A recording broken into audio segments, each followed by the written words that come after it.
Olá, makers de plantão! Não sei se você está assistindo isso de manhã, de tarde, de noite, de madrugada. Então, tenha um bom momento com a gente nesse podcast que foi preparado com muito amor e carinho. E eu, Larissa, trabalho lá no Thomas Maker, sou pedagoga e uma curiosa de plantão. E essa curiosidade é tanta que já me permitiu fazer várias coisas, como reforma na minha casa, construção de armário, enfim, mexer com programação e várias outras coisitas que me levaram a trabalhar no espaço com as pessoas maravilhosas que eu trabalho hoje. Vai ser um bate-papo de como desenvolver capacidades maker em criança de 3 a 6 anos. A gente escuta de alguns educadores que é um desafio. É um desafio trabalhar maker com crianças tão pequenas, por características da fase que elas estão passando, talvez por alguma falta de instrução, enfim.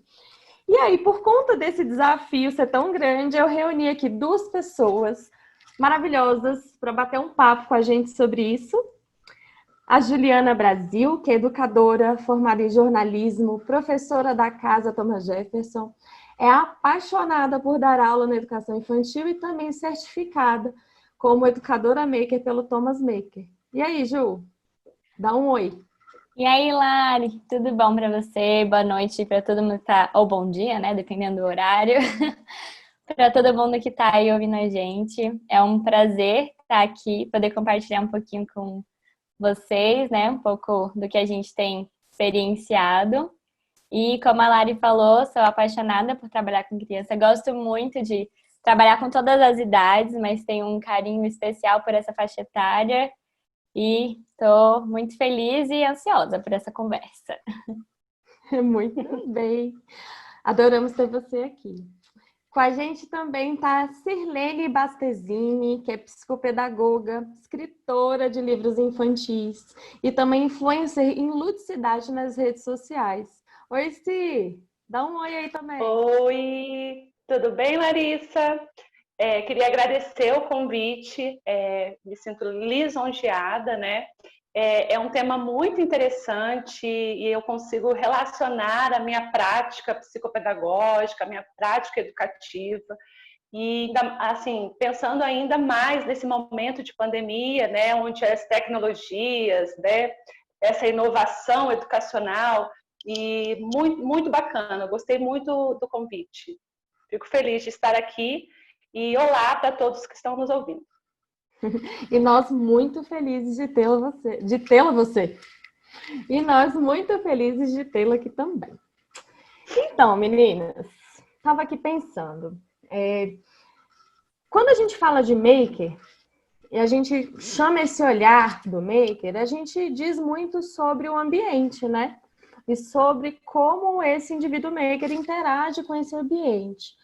Como que ele pode ter esse olhar atento, olhar transformador para modificá-lo. E aí me chama a atenção que a gente está falando de crianças de 3 a 6 anos, né? Em fases muito específicas. E trazendo um pouquinho assim do que a gente pode falar sobre cognição, como a gente pensa nesse raciocínio dessas crianças nessa fase, levando em consideração a interação delas com o ambiente. E aí, Si, o que você pode trazer para a gente disso? Muito bacana. Então, levando em consideração, né, esse novo olhar que a educação maker, né, que é muito interessante, essa educação maker traz, a gente pode relacionar, sim, a gente agora vai pensar na questão de lados teóricos da educação. Então, a gente pode relacionar, sim, lá com Piaget, lá com Vygotsky, lá com Maria Montessori, onde eles já apontavam para esse faça você mesmo, colocando a mão na massa que se aprende, né? É na prática que se aprende. Então, a gente pode relacionar, sim. E isso vai muito de encontro também com o que traz a BNCC, né? Que é a Base Nacional Comum, né? Curricular, que valoriza o protagonismo do sujeito, né? Então, você vê que é uma coisa que está ligado ao outro, e aí a gente aproveita para relacionar. E aí, respondendo a sua pergunta, porque aí você falou da questão das fases, né, dessa questão da cognição, do que o que a gente tem que observar em relação a esse desenvolvimento. Então, respondendo a isso, é importante que a gente respeite, né, para que o estímulo seja feito de acordo com o que a criança vai te responder.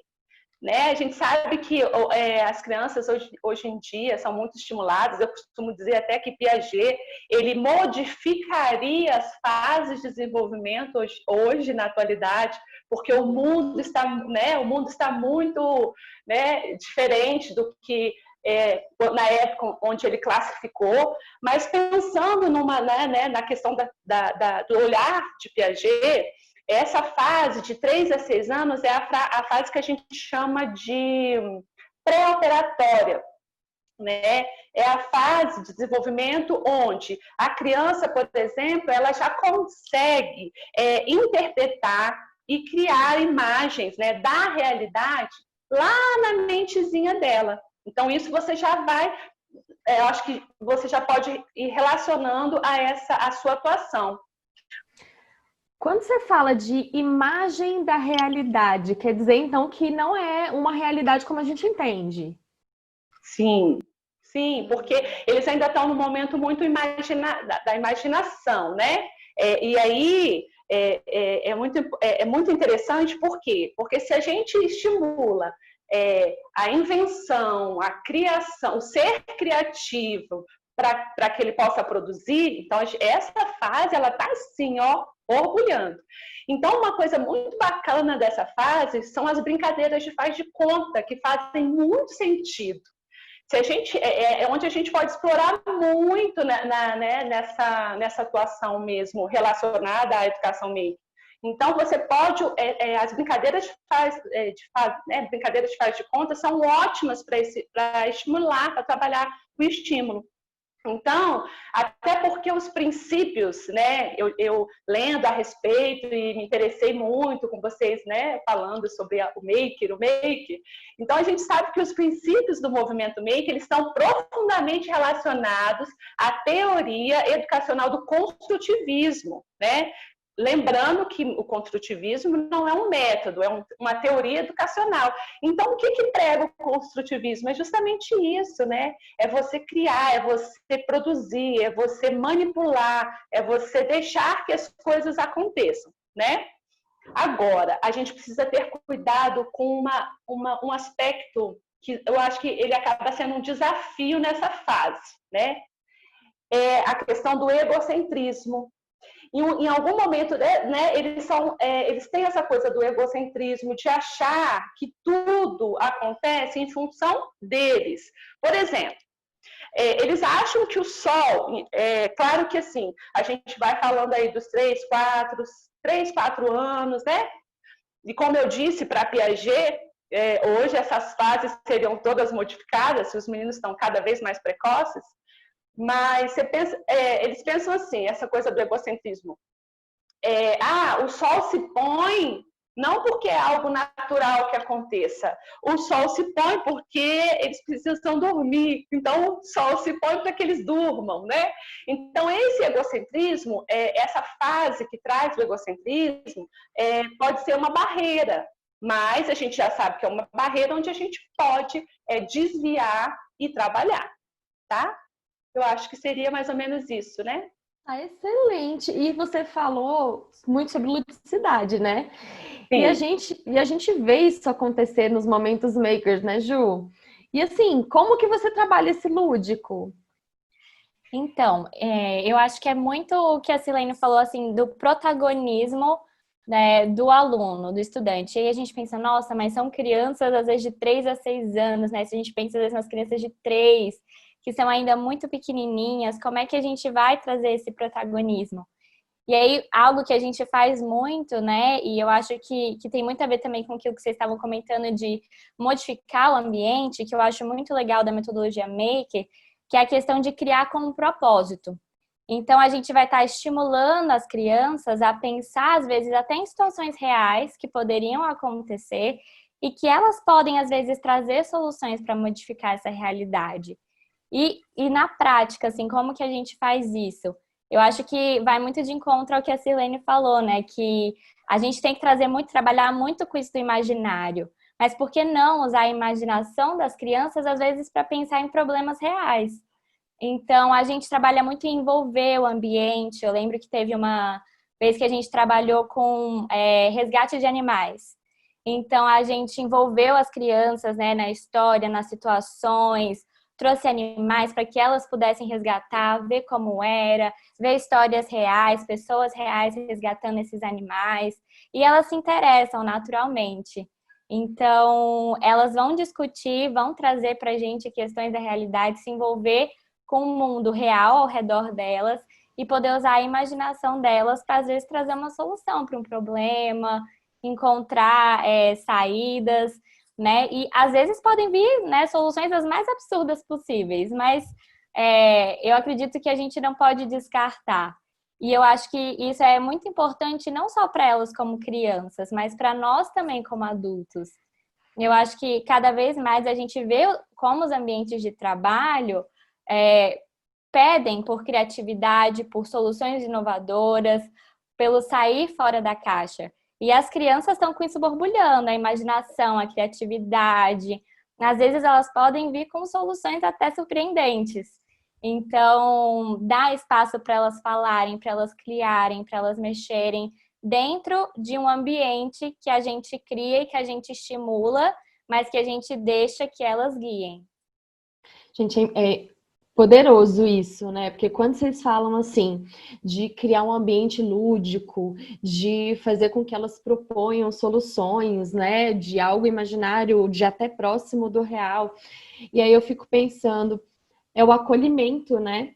É o ambiente seguro que a gente proporciona para essas crianças, que faz com que elas se abram, porque as crianças nessa fase, elas não têm medo de falar o que pensam. Isso é rico, porque se você for perguntar para um adulto, né, sobre uma solução de um problema X, ele vai pensar 10 vezes antes de falar, porque vai que eu não estou falando a coisa certa, vai que não tem, a gente não tem esse termômetro interno que impede a gente de fazer um monte de coisa. E é mágico, né? Porque as crianças não têm. E quando a gente proporciona, que é isso que vocês falaram, gente, eu tô assim, achando tudo isso maravilhoso, porque a gente propõe um ambiente seguro, acolhedor, para essas crianças soltarem soluções para o que quer que sejam, se sentirem livres para isso. E vocês falando, né, assim, eu já lembrei de um exemplo que eu vivi aqui no ambiente clínico recentemente, onde eu fiz um atendimento e que a criança ela se voltou para um mundo imaginário depois de toda essa questão da pandemia, foi o nosso primeiro encontro, e aí ela me trouxe uma situação que eu fiquei assim muito encantada. Que ele é um menino, ele chegou me falando de um mundo onde não existia o vírus, né? Onde tudo estava muito lindo e que não tinha problemas e que as pessoas não precisavam usar máscaras, né? Eu só estou relacionando com a realidade que a gente está vivendo, tá? Porque o tema, né, acaba que deu certinho. Então é um exemplo, assim, foi muito rico. E aí nesse momento, se eu simplesmente falasse para ele assim, mas não, que mundo é esse que você está? Não, vem cá, vamos voltar aqui para essa realidade, que a realidade é que imagina o que eu estaria, olha a ruptura que eu causaria, né? E isso, não, pelo contrário, eu proporcionei para que ele criasse um desenho desse mundo imaginário, depois a gente pegou a massinha, ele construiu os personagens, né? As pessoas que vivem nesse mundo, e de certa forma aquilo foi trazendo foi trazendo tranquilidade para aquela criança, né? Conforto, né? E conforto. Fala, Ju. Nesse sentido, eu acho que é muito interessante também o fato da gente poder permitir para as crianças experienciarem, que eu acho que é algo que a metodologia Maker traz muito, de permitir que elas experimentem, que elas tentem, que elas se permitam também falhar. E muitas vezes, quando surgem essas situações, que às vezes parecem, sei lá, às vezes uma ideia que pode parecer absurda, por que a gente não escuta a criança? Tenta entender onde que ela quer chegar.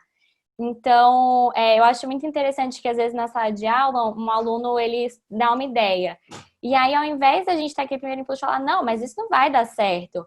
É, com algumas metodologias, né, a gente faz muito uso de rotinas de pensamento, mas a gente pode ir levando a própria criança a refletir, a pensar, tá bom, mas como é que a gente vai fazer isso?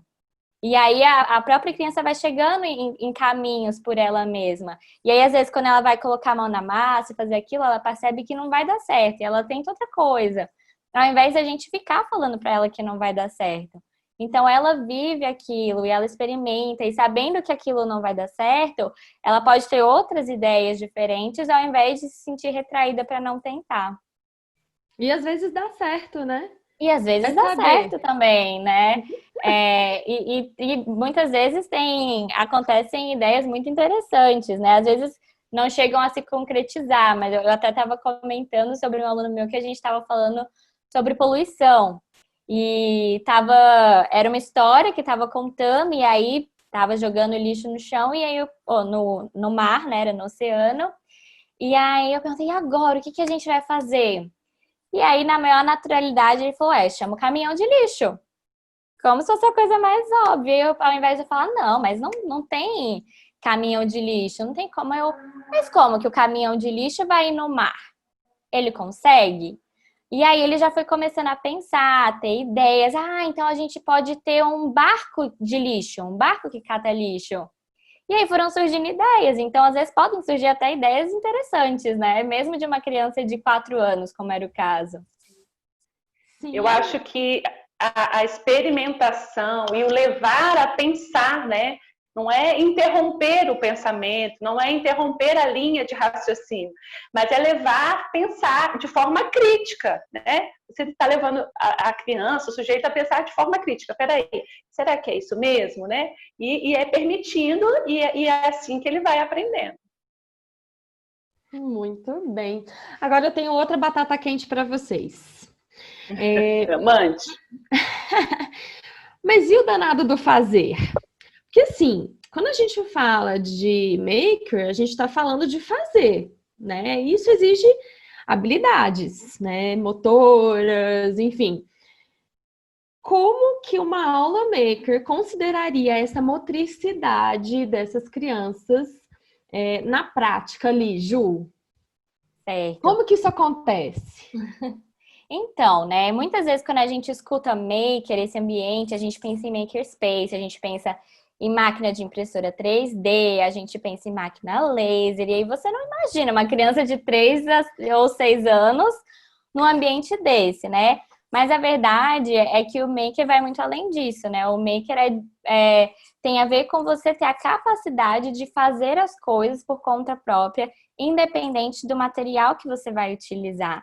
E isso é muito possível com crianças também, né? A gente talvez utilize outros recursos, outros materiais, mas isso não impede que elas criem. E aí o que eu acho importante para a gente pensar nessa fase das crianças de 3 a 6 anos é de não se preocupar com o resultado final, e sim com o processo. Isso que vai ser mais importante. Elas vão estar criando, elas vão estar fazendo, elas vão estar desenvolvendo as habilidades à medida que elas vão construindo algo que tem propósito e significado para elas. Mas pode ser que aquilo não seja como a gente esperava. Não vai passar, não vai, por exemplo, vamos falar sobre carros, e agora a gente vai construir um carro. E aí, sei lá, com uma massinha ou com outro material diferente, e a criança vai mexer e vai sair igualzinho o carro. Às vezes não, às vezes vai sair parecendo qualquer coisa menos aquilo. Mas o importante disso é ela entender, é o processo, ela entender quais materiais se relacionam, com quais materiais a gente pode usar para fazer isso ou aquilo. Um material mais duro, ele pode servir para ser uma base, um material mais mole, assim, ele pode servir para outras coisas. Então, a gente vai trabalhando um pouco dessa forma. E aí, um exemplo, talvez, que eu possa trazer é que a gente estava trabalhando com uma unidade de casas, né? E aí a gente discutiu sobre casas, vimos casas, como que elas eram, quais são as partes da casa, como era a casa de cada um, quais são casas diferentes ao redor do mundo. E aí, a partir disso, com materiais recicláveis, eles foram criando os elementos de uma casa. Então, eles iam criando, pegando aquilo e mostravam, esse aqui é o telhado, esse aqui é a porta, esse aqui é a janela. Muitas vezes, para mim, eu não faria daquela forma, né? Eu faria uma janela quadradinha e tudo mais. Não vai sair, às vezes não vai nem parecer que é aquilo, mas ele conseguir explicar o que ele está fazendo e conseguir chegar a uma construção, talvez, visual do que é aquilo e saber mostrar, isso mostra pra gente que ele está vendo, aprendendo e conseguindo demonstrar. Então, a gente diz que é diferente de você fazer um craft, né? De fazer aquelas coisinhas bonitinhas, já pré-prontas, de que muitas vezes, né, a gente pede para as crianças fazerem ou dá um desenho para elas colorirem. Então, por exemplo, essa questão de poluição, né? Como a turminha que eu tive. Eu tive uma aluna que foi muito engraçado, porque eu estava contando a história, ela falou, teacher, eu tô muito brava. E eu, mas por quê? Ela, porque estão jogando lixo no mar. E aí eu falei, nossa, e o que a gente vai fazer? Ela falou, nossa, mas a gente tem que falar para as pessoas não jogarem lixo no mar. E como é que a gente vai fazer isso? E aí na história tinha um menininho que distribuía posters, né? Falando cartazes para as pessoas não jogarem. Vamos fazer um cartaz. E aí eles fizeram um cartaz para as pessoas não jogarem lixo no mar. E aí quando você vê os desenhos, não é a coisa mais clara do mundo. Mas eu ia perguntando para eles, o que você desenhou? E aí eles falando, aqui é o mar. Aqui é uma garrafa, isso aqui é uma sacola de plástico, isso aqui é o X do não. Então, aquilo tinha um significado para eles, mesmo que para a gente não tivesse. E foi feito pelas mãozinhas deles. Exato. Então, eles desenvolveram a habilidade. Eles desenvolveram a habilidade Foi diferente de só dar um desenho pronto para eles colorirem. Isso às vezes estimula até eles a desenvolverem uma atividade, porque ele tem um propósito para fazer aquilo. Então ele vai desenhar, colorir, vai manipular massinha, manipular recicláveis, manipular tesoura. Essa semana a gente trabalhou com uma garrafa sensorial. E aí a gente usou papel alumínio. E aí tinha uma aluninha de 3 anos que foi muito legal, porque ela começou a cortar o papel alumínio, né, com a ajuda do pai, que estava segurando, mas ela que estava cortando com a tesoura. E ela ficou assim, nossa, é fácil cortar o papel alumínio. Então ela estava desenvolvendo ali as habilidades, né, de corte. Então eles vão desenvolvendo com projetos que tenham esse propósito, né? Gente, o tanto que é bacana, né? É importante trabalhar o sensorial, né? Estímulos sensoriais, materiais que permitam a eles, né, novas sensações nessa idade é muito importante, né, Si? Muito, muito. E porque toda essa questão como vocês falam, né, da produção, isso exige movimento corporal, exige a própria psicomotricidade, ela está muito latente, né? Então, a questão motora, ela vai estar, principalmente nesses pequenos que eles procuram mesmo se movimentar. E quando a Ju falou da questão, eu achei muito legal, quando ela falou dessa, eu lembrei daquela situação de a árvore que a gente sempre exigia que fosse pintada de verde, né? Ou a maçã de vermelho. Eu acho que isso tem sido mudado nesse sentido, da exigência de quem está mediando, de quem é do educador, de quem está, né? Para que seja feito, sim, da maneira que tenha significado. A árvore não precisa, quando a Ju falou que eles desenharam da maneira deles, mas que eles entendiam, né? Fazia sentido para eles aquele desenho. É muito legal, muito bacana. E aí eu lembrei, né, de todo esse movimento e que a gente tem feito dentro da educação, né? Eu, enquanto pedagoga, né, de graduação, antes da psicopedagogia, a gente tem tentado fazer essa modificação de que tem que fazer sentido para a criança, e não para o adulto, e não para o educador, não para quem está mediando, né? Muito bacana, viu, Ju? Eu preciso, E então, compartilhar um pouquinho do nosso dia a dia, né? Lá no Thomas Maker, que diz muito sobre essa fase e o que eles são capazes motoramente de fazer. Por quê? Porque a gente tem esses desafios. Quando a gente constrói alguma coisa lá, a gente usa ferramentas, né? E, e lá no Maker, vou dar um panorama geral de como ela é um monte de ferramenta, de chave de fenda, tesoura e tudo assim exposto na parede, porque a gente usa muito, faz parte, né? São ferramentas, são objetos de trabalho pra gente. E aí, o que a gente faz quando chega assim uma turma, né, de crianças menores lá no Maker? E eu acho genial, doidos para mexer em tudo. E o que a gente costuma dizer? A gente, claro, tem as regrinhas, né, do espaço, que não pode pegar nada sem autorização, para trazer um pouco de conforto para a gente, de segurança para eles. Mas a gente nunca fala que eles não podem mexer. A gente não cria esse medo neles, sabe? Então, assim, se há um projeto que exija deles mexer com tesoura, por exemplo, a gente fala, não é que não pode mexer, você pode, mas você só pode mexer com segurança.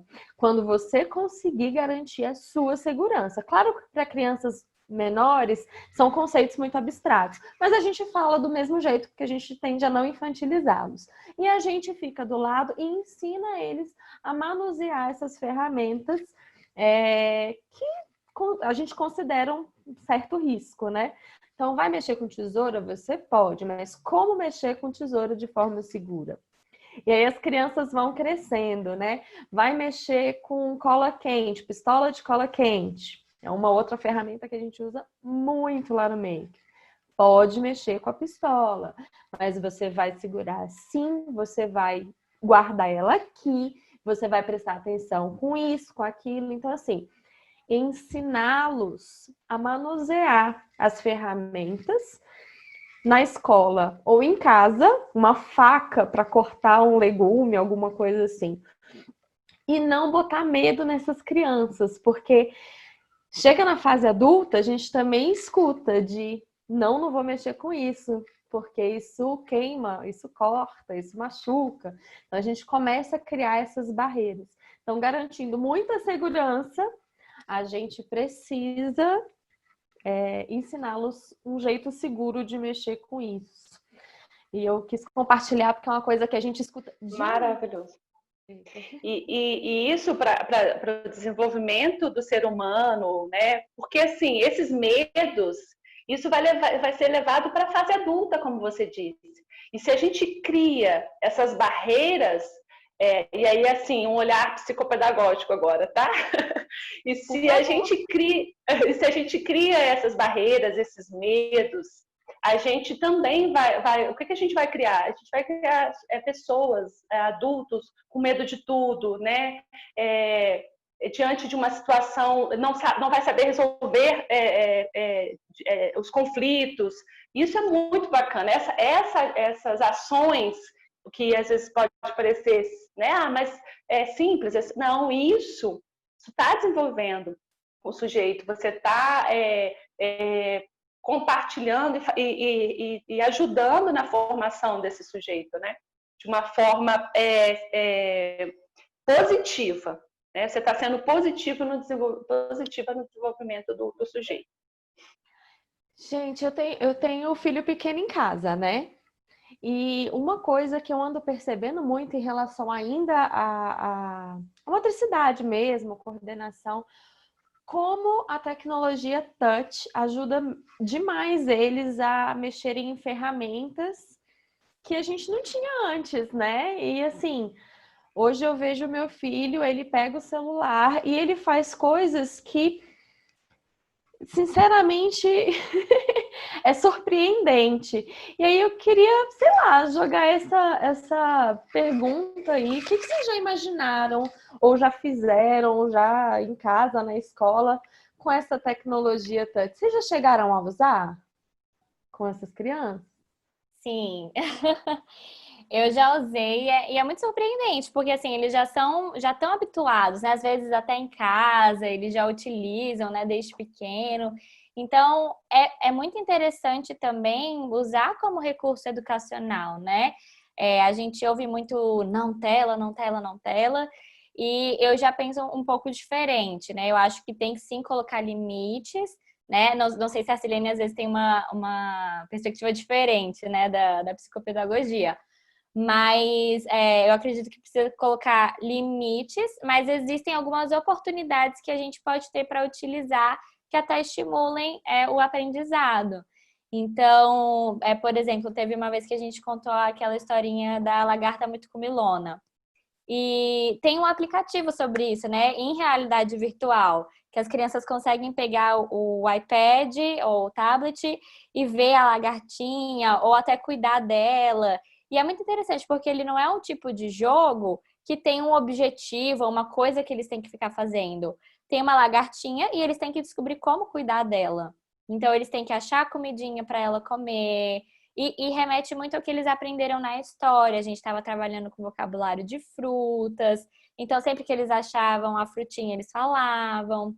Então, eu acho que existem oportunidades que esses dispositivos podem trazer dentro da educação, claro que com a devida moderação.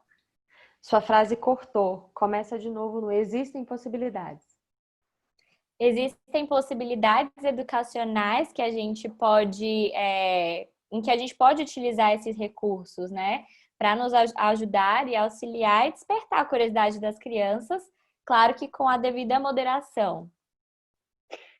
Você está certinha, Ju, a sua linha de pensamento aí, muito bacana. Nós vivemos no mundo, né, num mundo de ferramentas tecnológicas, não tem como fugir disso, né? E a gente tem que usar essas ferramentas ao nosso favor. Mas claro que com uma dose, né, uma dosagem correta, com equilíbrio, né, que não seja só a utilização dessas ferramentas. Então, eu utilizo muito dessas ferramentas, e aí eu vou falar, né, de forma geral, eu utilizo muito em casa com os meus filhos, eu faço esse equilíbrio, né, do que é tecnológico, do que é tecnológico e o que não é, e aí faço contações. Uma hora eu faço a contação de história no tablet, outra hora eu faço a contação de história, né, ao vivo e a cores, e faço isso também no ambiente clínico, então, assim, num atendimento, eu sempre separo uma atividade, assim, um material concreto mesmo, um jogo onde eles vão manipular os objetos, né, as cartinhas, e também utilizo de jogos interativos no tablet. Então, assim, não tem como, até porque e a gente tem muito aplicativo bacana, muita coisa educativa que só favorece, né? Que é muito favorável e não desfavorável. Muito legal. Um exemplo concreto, assim, né, que eu ia dar, assim, até pensei, é que, por exemplo, a própria questão do desenhar. Às vezes a gente quer trabalhar com algum aspecto que envolva o desenvolvimento de alguma coisa. E aí, como a gente trabalha muito com a questão das rotinas de pensamento, às vezes a gente pede para os alunos desenharem as partes antes, mesmo que não faça muito sentido. Só que às vezes as crianças mais novas ainda têm um pouco de dificuldade de pegar o lápis, de pegar o giz de cera, mas usando o dedinho elas conseguem. Então, isso é um recurso, às vezes, que a gente consegue utilizar. Ela pega o dedinho dela, vai, desenha aquilo que ela quer, explica, e depois a gente vai e constrói, prototipa e conversa sobre aquilo. Até porque é muito atrativo, né, gente? Vamos pensar. Na minha época, se eu tivesse toda essa atração, com certeza eu amaria, né? E eu não tive. E por que que eu vou privar os meus filhos, os meus alunos, os meus atendentes da clínica com a não utilização dessas ferramentas? Não, a gente tem que aproveitar. Já que hoje nós temos a possibilidade, por que não? Eu acredito que é muito uma questão de objetivo também, né? Se o seu objetivo é trabalhar as habilidades motoras finas ou alguma coisa mais específica, talvez esse recurso tecnológico talvez não seja tão interessante. Mas se o seu objetivo é trabalhar o desenvolvimento de uma ideia ou algo relacionado ao que você quer construir, enfim, inúmeras outras coisas, pode ser que exista, né, algum recurso tecnológico que é interessante de se utilizar. Né? E não só tablets, hoje em dia a gente tem tanta opção, né? Eu já vi gente usar o Osmo, né? Que é um aplicativo, não é um aplicativo, né?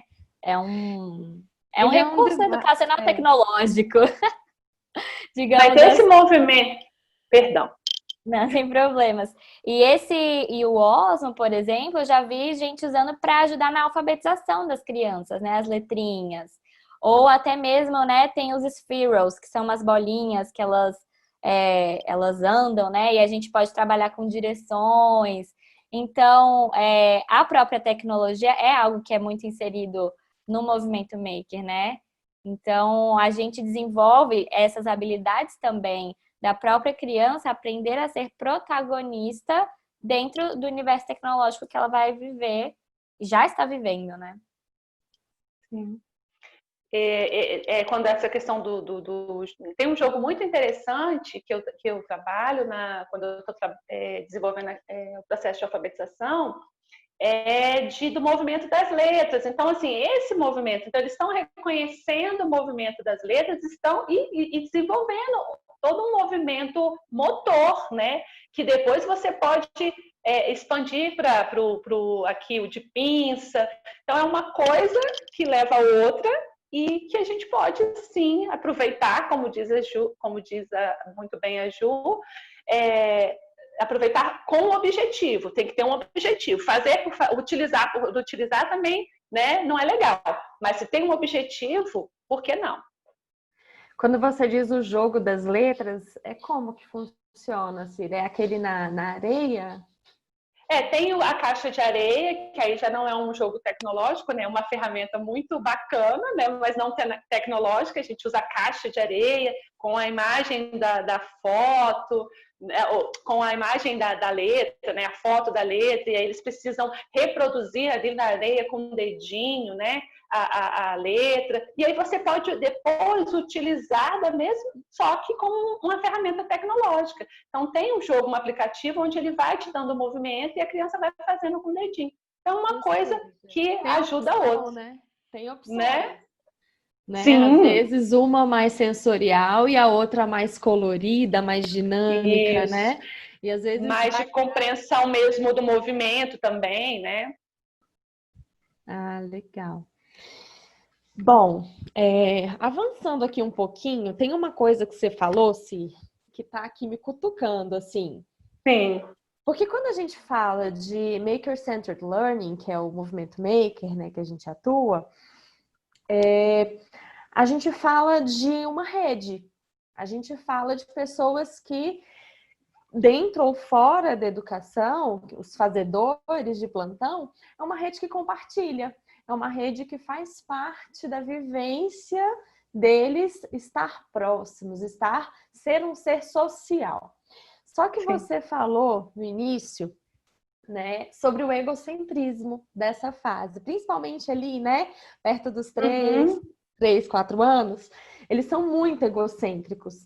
E aí eu queria que você compartilhasse um pouquinho, assim, como que a gente olha para isso com essas crianças e a gente trabalha a capacidade de socialização, que é uma capacidade de uma pessoa maker.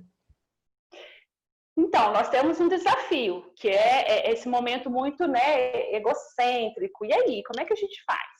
Então, o que eu sempre falo e sempre eu penso, a gente precisa criar diferentes espaços de aprendizagem, né?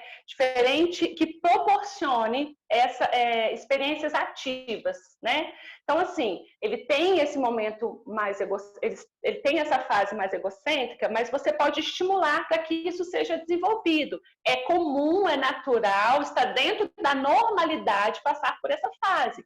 Mas isso não quer dizer que você tenha que permitir que ele fique ali por muito tempo, porque existem os pulos, né, que a gente fala, ele vai avançando. E se você pode estimular, então criando espaço espaços de aprendizagem, e esses espaços de aprendizagem é justamente trabalhando essa coisa de não possibilitar que eles percebam que o mundo, né, que existe um mundo fora do euzinho aqui, né, e que ele precisa interagir com esse mundo, né? E aí, voltando a dizer, eu estou falando de um egocentrismo que está dentro de uma normalidade. Aí a gente não está falando de um, né, de repente um transtorno, de um espectro autista, nada disso. É algo que faz parte do desenvolvimento humano.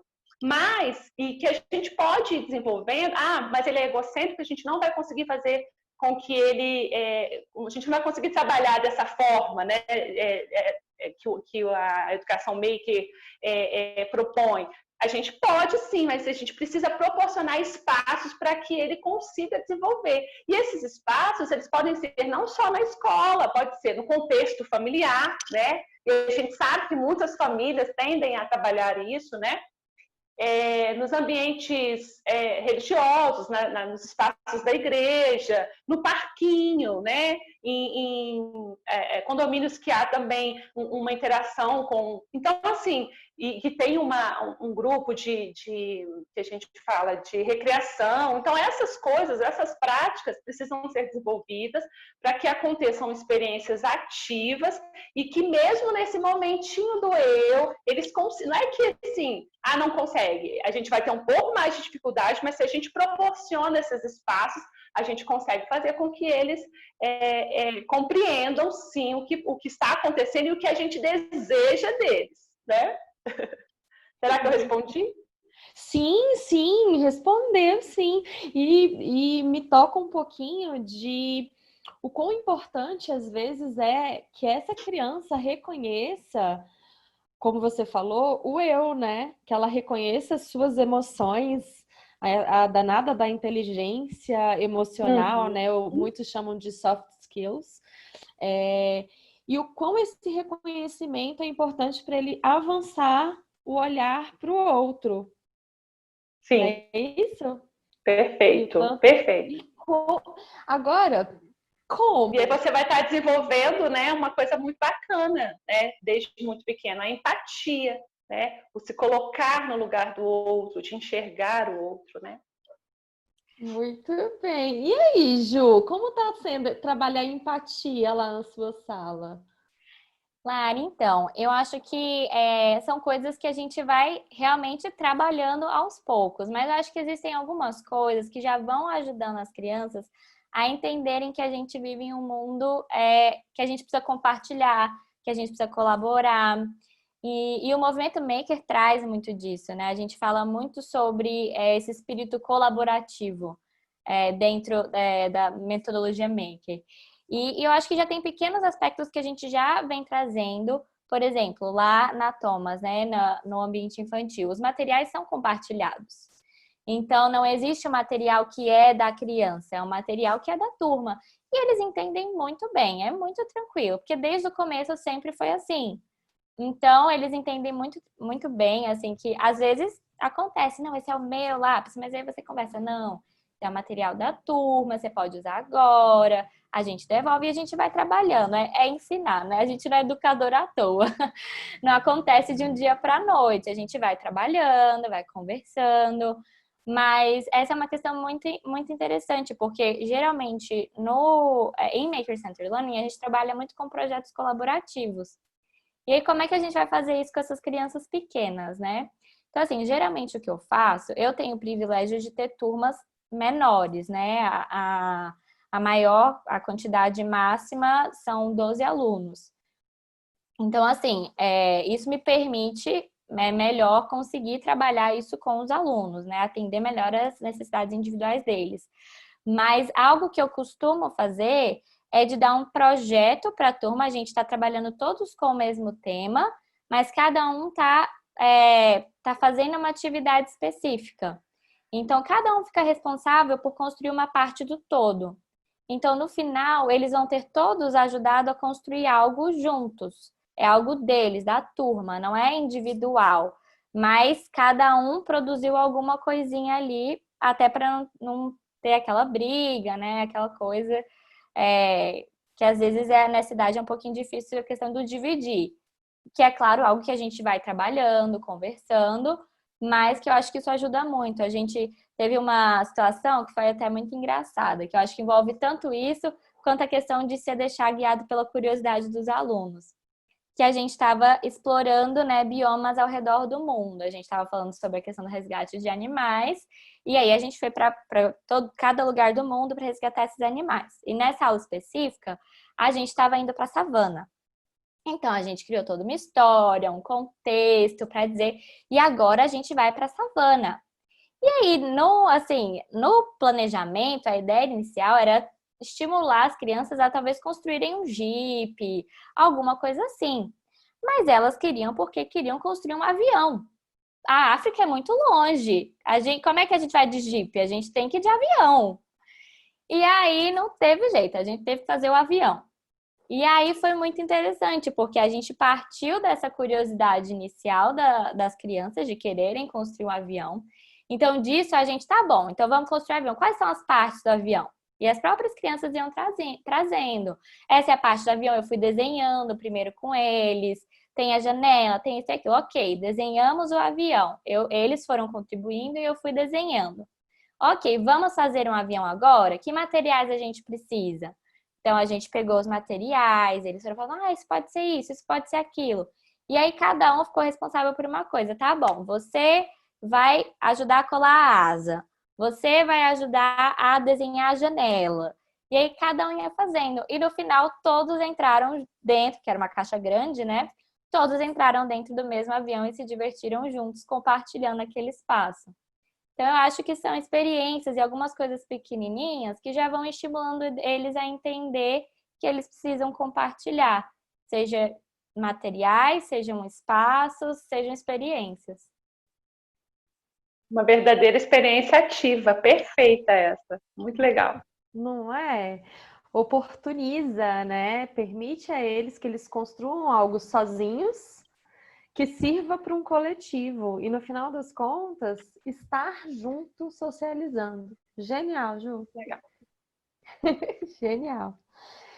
Meninas, para a gente fechar o nosso bloco, eu vou pedir para que vocês tragam, assim, de forma rapidinha, 2 dicas de como a gente desenvolver capacidades maker em criança de 3 a 6 anos. Assim, 2 dicas que são certeiras. Vai lá.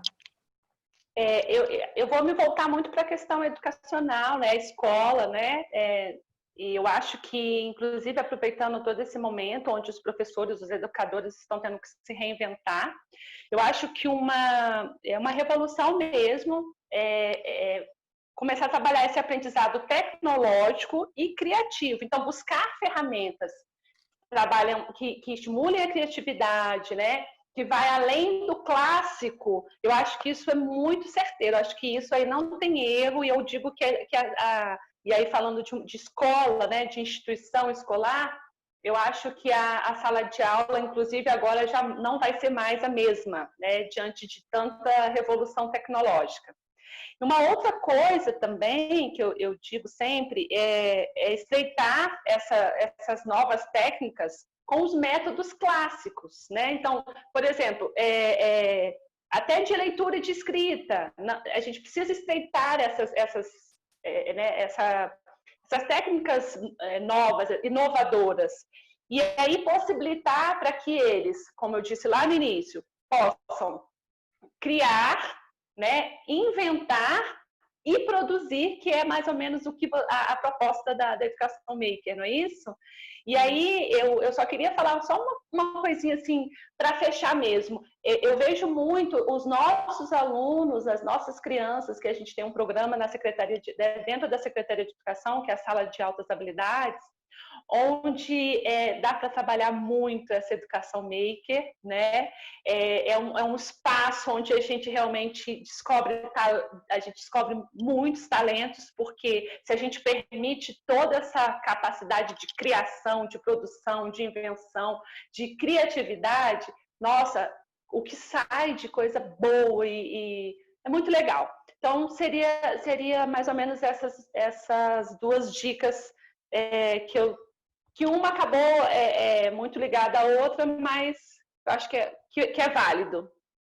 Faz total sentido. E dando um spoiler, eu tive num projeto de altas habilidades, você sabe, danada. Sim, eu te vi por lá. Foi maravilhoso. Eu vi a produção depois, as fotos, e a gente precisa. Eu acredito que as altas habilidades que a Secretaria de Educação ela precisa se aprofundar. E eu agora estou apaixonada pelo Maker, tá?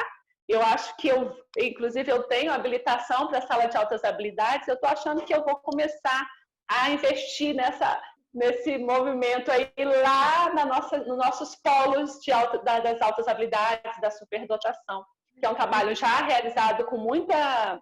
As meninas fazem um trabalho maravilhoso, né? É da Secretaria de Educação e, assim, é muito legal, muito legal. A gente atende crianças não só da rede pública, mas uma porcentagem de alunos de escolas particulares também. E eu acho que ali dá para produzir muita coisa. Nossa, é muito legal, muito legal. Eu sou apaixonada lá pelo trabalho. É que a próxima gravação de podcast será sobre esse assunto. Então, quem escutou aí, fica ligado que vai sair, vai sair. Que legal. Ju, e as suas dicas ricas para este momento do desenvolver? Olha, eu acho que a minha primeira dica seria se arrisque e permita que as crianças se arrisquem também. Porque eu acho que principalmente para que as crianças entendam que elas podem arriscar, a gente precisa arriscar também. Então, eu acho que essa seria a primeira dica, né? De se permitir arriscar, tentar coisas novas e tentar coisas novas com as crianças, permitir não subestimar elas, porque elas podem muito. A gente não precisa infantilizar ou achar que elas podem, só conseguem fazer aquilo que está ali dentro daquilo, né? Eu tenho crianças que, assim, 3, 4 anos e adoram assistir vídeos do National Geographic, porque elas se encantam e ficam curiosas com as imagens, com os animais, o que ele faz. Então, assim, não subestime as crianças, deixe elas arriscarem e se arrisque também junto com elas. Acho que é um exercício que ajuda tanto os adultos quanto as crianças. E acho que talvez a segunda dica seria explorar o que você tem em mãos. Principalmente nesse momento que a gente está vivendo agora de pandemia, a gente está tendo que se redescobrir e reinventar muitas coisas. A gente que está, né, nesse ambiente educacional, a gente tem que literalmente se virar com o que a gente tem em mãos, com o que a gente tem em casa. E existe muita coisa que a gente pode fazer, ressignificando objetos, olhando para as coisas de um jeito diferente. Então, a gente não precisa de recursos caros e super tecnológicos para conseguir fazer essa educação, dar essa experiência maker para as crianças, né? Basta estimular a autonomia delas e olhar o que você tem ao redor e como você pode mudar a sua realidade, a comunidade com aquilo que você tem em mãos. Então, acho que seriam essas as 2 dicas. Perfeitas. Se eu puder complementar um pouquinho, quando vocês estavam falando, eu estava fazendo anotações aqui e talvez eu tenha também algumas. E uma que eu percebo que não é recorrente é o esperar. As crianças, elas têm o tempo delas. Esperar quando você faz uma pergunta, não responda antes delas. Espera, dá um tempinho. Ela vai responder do jeitinho dela, com aquela imaginação, com aquela criatividade, mas ela tem o tempo dela. Então, esperar. Espera para que ela construa aquilo da forma que ela consegue, acolha. Espera que ela responde do jeitinho dela, com a criatividade, com a imaginação dela, mas dá esse tempo para permita que ela faça, não responda por ela. E uma outra dica surgiu agora, de última hora aqui no Canetão, foi quando a Cir falou de permitir criatividade. Tem 2 aplicativos que eu gosto bastante, que eu acho que pode ajudar nisso.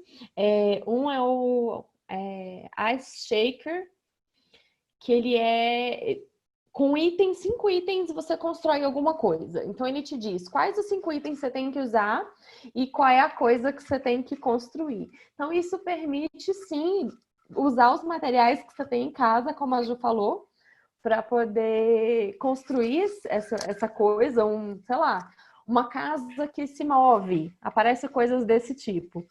E um outro aplicativo bem legal, e aí seriam para as maiorzinhas, né? Que seriam lá para as 6 anos, eu diria. É aquele do CoSpaces, que ele permite criação de espaços virtuais que podem ser visitados por outras pessoas. Diga, Ju.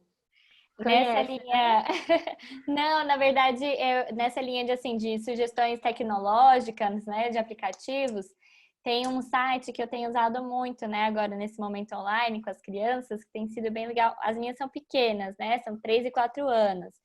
E aí, às vezes, no começo da aula, eu trabalho um pouquinho o reconhecimento das letras do alfabeto, né, em inglês. E aí tem um site, chama ABCYA, né? ABCYA, se eu não me engano é isso. Que ele tem vários jogos educacionais super interessantes, muito legais, e tem um específico que é o Talk to Me Alphabet, que é um alfabeto que fala. Então você abre a tela, aparecem as letras do alfabeto, você pode colocar tanto se você quer ouvir o fonema, quanto se você quer ouvir o nome da letra. E aí eu vou mostrando para as crianças a imagem da letra e pedindo para elas clicarem. E quando elas clicam, ele dá uma mexidinha e fala o nome da letra. Elas acham super divertido, elas começam a rir. Então é uma dica, esse site tem vários recursos educacionais muito legais. Tem isso também da criança desenhar, as letras do alfabeto, contar, bingo, bingo de números, várias coisas, vários jogos.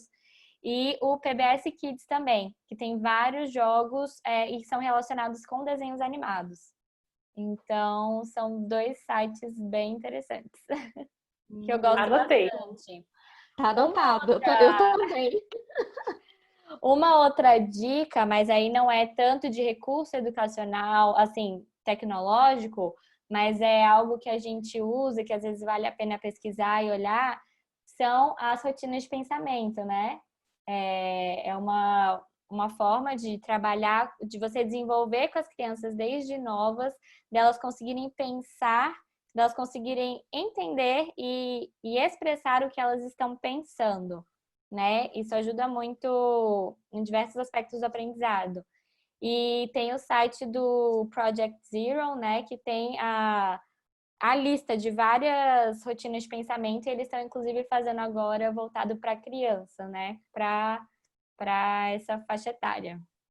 Então, é uma dica, quem quiser saber mais sobre rotinas de pensamento.